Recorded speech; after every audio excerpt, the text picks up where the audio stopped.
January 14, 2026. Late Tuesday evening. The parent company of America's most iconic luxury retailer filed for Chapter 11 bankruptcy protection.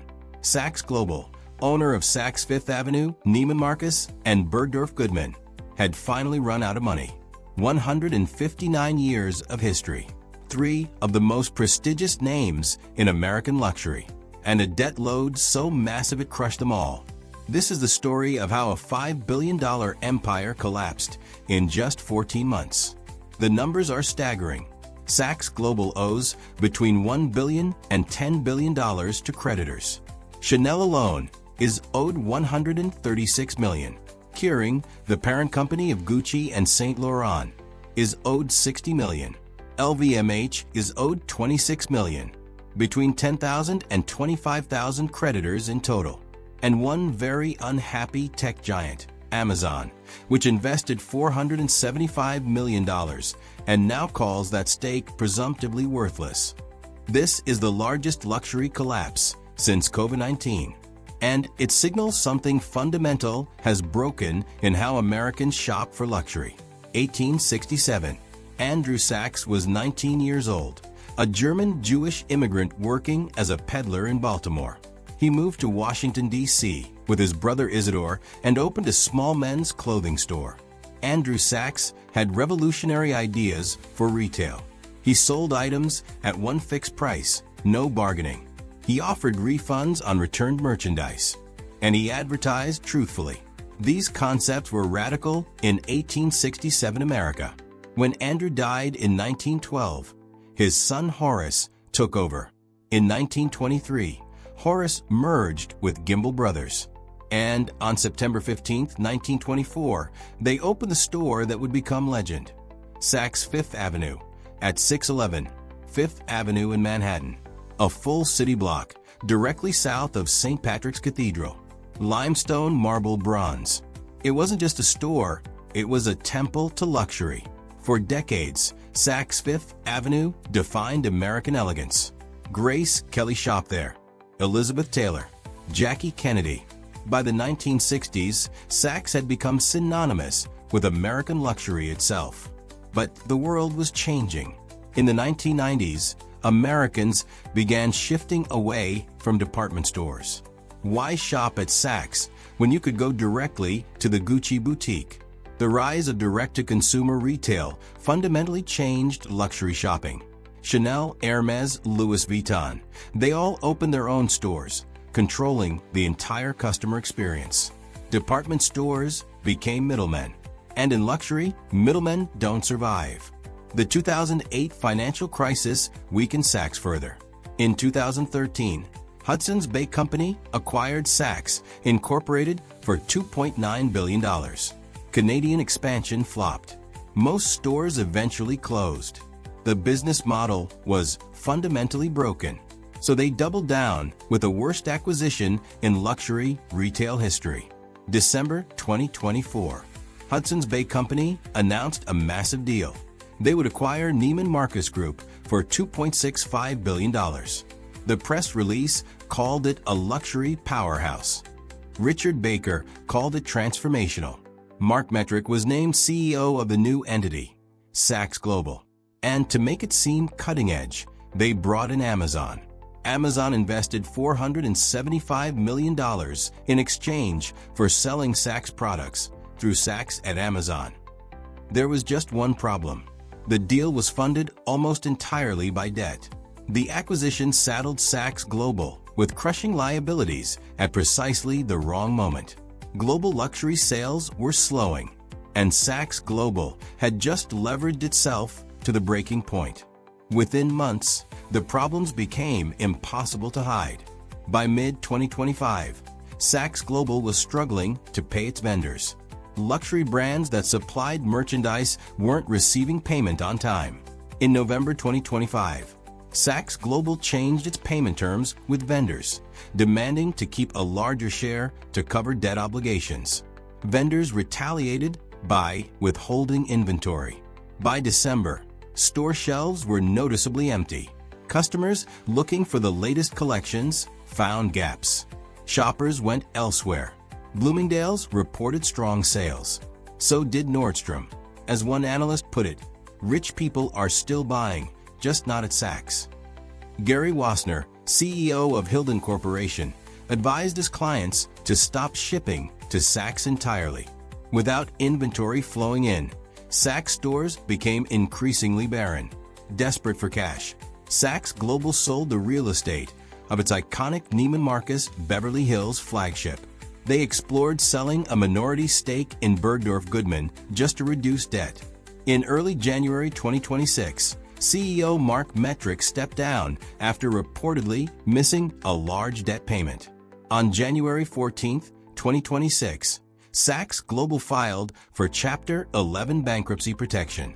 The bankruptcy filing reveals the full extent of the disaster. Total liabilities between $1 billion and $10 billion. Chanel, $136 million owed. Kering, $60 million. LVMH, $26 million. These are just the unsecured creditors, the ones at the back of a line for repayment. The company secured $1.75 billion in emergency loans to continue operating. But Amazon objected vehemently, arguing that Saks Global's financing plan unfairly favored other creditors. Amazon's $475 million investment, made just 14 months earlier, is now worthless. The court approved the financing anyway.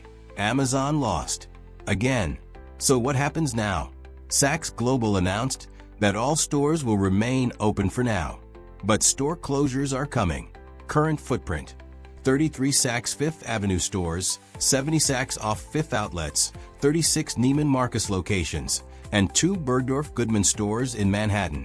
Jeffrey Van Reemdonk has been brought in as CEO to navigate the bankruptcy.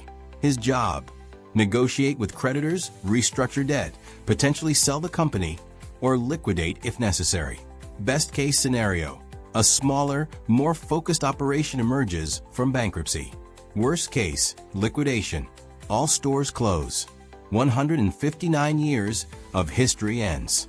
The Saks Fifth Avenue flagship on Fifth Avenue will almost certainly remain. It's too valuable, too historically significant to shutter. But Saks as we knew it? That's already gone. This bankruptcy isn't just about one company's bad decisions. It's about the death of a retail model that no longer works. Department stores thrived when they were the only way to access multiple luxury brands in one location. But luxury brands don't need curators anymore. They have their own stores, websites, apps. Chanel doesn't need Saks to reach customers. Chanel is the destination. Why would Hermes allow Saks to take a markup when Hermes can sell directly and keep all the profit? Why would Gucci share revenue with a middleman? And consumers have changed.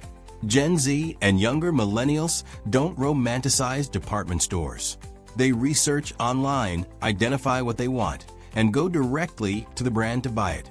Saks tried to adapt. They invested in e-commerce. They partnered with Amazon. But you can't fix a broken business model with incremental changes.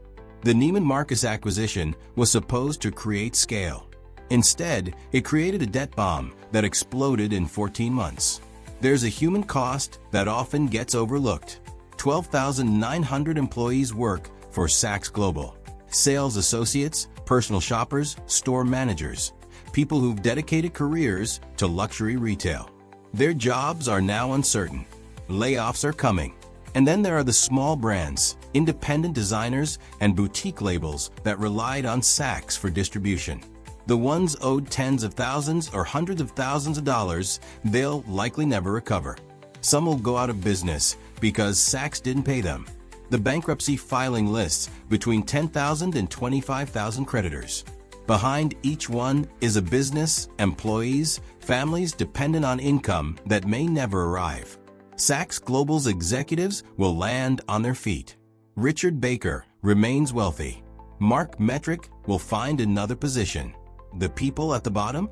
They're the ones who truly pay the price. So what does this mean for the future of luxury retail? Department stores, as we've known them, are in terminal decline. Macy's closed hundreds of stores in 2024. Lord & Taylor went out of business in 2020. Now Saks Global is bankrupt. The future of luxury is brands controlling their own destiny. Chanel will never go out of business because Chanel owns the entire customer relationship. Same with Hermes, Louis Vuitton, Gucci. There's also a shift toward experiential retail.